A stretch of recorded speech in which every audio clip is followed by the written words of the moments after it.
राम भाइयों, जय श्री राम।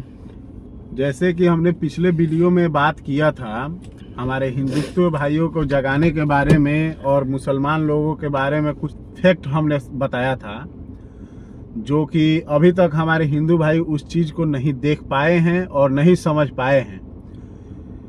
अभी भी जो बंगाल और पहलगांव का स्थिति हम लोग देख रहे हैं या सुन रहे हैं, तो क्या उस चीज़ से हमें नहीं सीखने को मिल रहा है कि हमें क्या करना चाहिए? या अभी भी हमारे हिंदू भाई जितने भी हैं वो सोना ही चाहते हैं या हमेशा के लिए सो जाना ही चाहते हैं? अभी भी तो जग जाइए, अभी भी हमारे पास मौका है जगने का। नहीं तो बंगाल से बिहार ज़्यादा दूर नहीं है और मुसलमान से हिंदू भी ज़्यादा दूर नहीं है।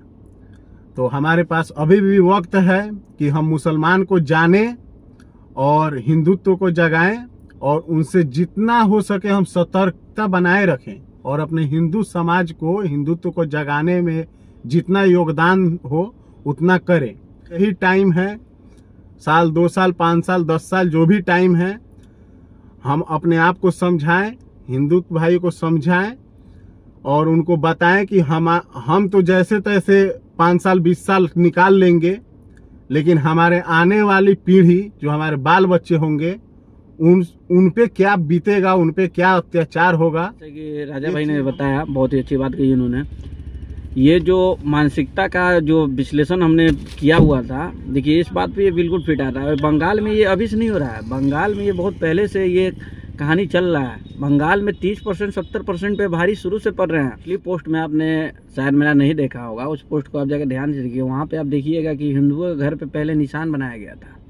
यानी ये वक्फ बोर्ड तो एक बहाना था, दंगाइयों के द्वारा एक वो साजिश था जिसके माध्यम से हिंदुओं को शिकार बनाया गया। पहले उनके घर पे निशान लगाया गया।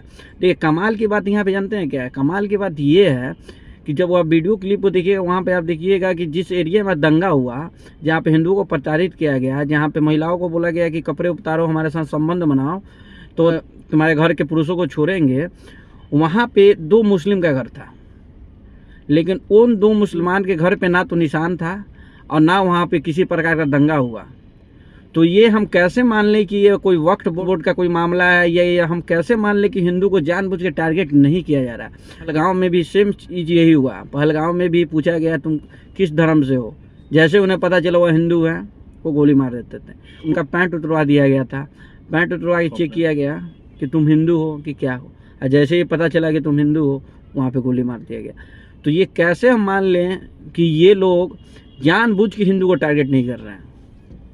यहाँ पे ये बात कोई भी बना ले, जो मानसिकता मैंने आपको पहले बताई वही मानसिकता है। इसके लिए हिंदू काफिर है, ये जानबूझ के हिंदू को टारगेट कर रहे हैं।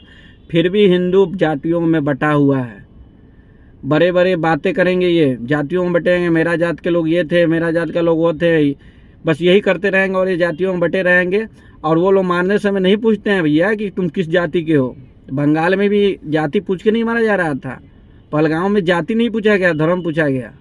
जैसे ही तुम्हारा नाम हिंदू से रिलेटेड है या तुम्हारे जब कपड़े उतरवा के चेक करे जाएंगे कि भैया तुम उनके बिरादर में नहीं आते, सीधा गोली मार देते हैं। वहाँ नहीं देखते कौन दलित है, कौन ST/SC है, कौन जनरल है, सीधा गोली मार देते हैं। अगर हिंदू हो, हिंदू ना भी हो, किसी और भी धर्म को हो, तब भी गोली मार देंगे। बस बचोगे जब उनके धर्म का होगे तो ये मानसिकता है। बहिष्कार एक बहुत बड़ा मुद्दा है। क्योंकि देखिए वो लोग 10-12 बच्चे को पाल कैसे लेते हैं, ये समझने वाली बात है। वो हमारा पैसा लेते हैं, हम ही उनके दुकान से खरीदारी करते हैं, हम अपना पैसा उनको देते हैं, तो वो उनसे अपना बच्चों को पालते हैं। लेकिन कमाल की बात ये है, वो अपने ही धर्म के लोगों के पास सबसे पहले कर देंगे। और हमारे में क्या है, हम अपने धर्म के लोगों के साथ खरीदे या ना खरीदें, मटन खरीदने उनके दुकान में चले जाएंगे, चिकन खरीदने उनके दुकान में चले जाएंगे। और उनका सबसे ज़्यादा धंधा ये मटन चिकन का है, जो कि मैंने सबसे पहले आपको बताया था। हलाल मीट, हलाल मीट का ही मुद्दा मैंने आपको पिछली बार बताया था। हलाल मीट वो सबसे ज़्यादा क्या करते हैं, हम लोग वहाँ जाकर हलाल मीट ले लेते हैं, जबकि इसका हमारे धर्म में मनाही है। लेकिन हमको अपने धर्म से क्या लेना देना, हमको तो कोई ज्ञान ही नहीं है, हम लोग उसको सीरियस लेते ही नहीं है। उनका हलाल मीट खाएंगे और बाद में उनके द्वारा ही हम लोग हलाल होंगे। बहिष्कार सबसे पहले ज़रूरी है। और दूसरा सबसे ज़्यादा एक जगह हम लोग को संगठित होना ज़रूरी है। संगठित आपके मोहल्ले में, वार्ड में, गांव में, आप जहां भी रहते हैं वहां आसपास कोई मंदिर ज़रूर होगी। मंदिर के पास थोड़ा बहुत स्पेस होगा तो आप लोगों से मिलें, वहाँ पे आरती का आयोजन करें, हनुमान चालीसा शुरू करें, घर घर जाएं, लोगों को हनुमान चालीसा में बुलाएं। संगठित होने से जनसंख्या बल का पता चलता है। और अभी जो कहानी चल रहा है ना, इसमें इंसान हमें नहीं बचा सकता है, ईश्वर ही हमें बचा सकते हैं। हाँ, हमारे भगवान ही हमें बचा सकते हैं, लेकिन हमारे भगवान हमें बचाएंगे कब? जब हम उनकी शरण में जाएंगे। उनके शरण में यानी कि हम सब उनके जगह पे एक जगह इकट्ठित होंगे, संगठित होंगे। इसलिए आप अपने गांव मोहल्ले जहां भी रहते हैं, वहां पे कोई भी मंदिर है, वहां हनुमान चालीसा का आरती जरूर करें आप। और हर घर जाएं, लोगों को बुलाएं, वहां पे बोलें कि लोगों को आना है। समय है कि हमें ईश्वर के शरण में जाना है, एक जगह संगठित होना है। एक जगह संगठित होने से हमें जनसंख्या बल का पता चलता है, और जनसंख्या बल के से ही सामने वाला भी देख कर डरेगा कि ये लोग अब संगठित हैं।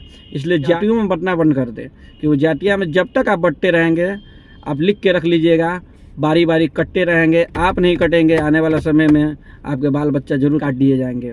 क्योंकि यहाँ आज हम लोग बहुसंख्यक हैं, फिर भी हम लोग कट रहे हैं, मर रहे हैं। अब सोच लीजिए, जैसे ही हम लोग बंटते चले गए तो आने वाले समय में क्या होगा कि वैसे ही वो लोग हमारे बाल बच्चों को भी काटते चले जाएंगे, मारते चले जाएंगे। बंगाल में आज इतना सब कुछ हो रहा है, हिंदुओं को मारा जा रहा है, घर से वो भाग रहे हैं, लेकिन लोग वहाँ पे भी राजनीति कर रहे हैं। मरने वाले मर रहे हैं, इससे किसी को फर्क नहीं पड़ रहा है, लेकिन लोग वहाँ पे अपनी राजनीति की रोटियाँ ही सेक रहे हैं। इसलिए ये सब समझने की जरूरत है। सबसे पहले संगठित होइए, पूर्ण रूप से उनका बहिष्कार करिए। जय श्री राम।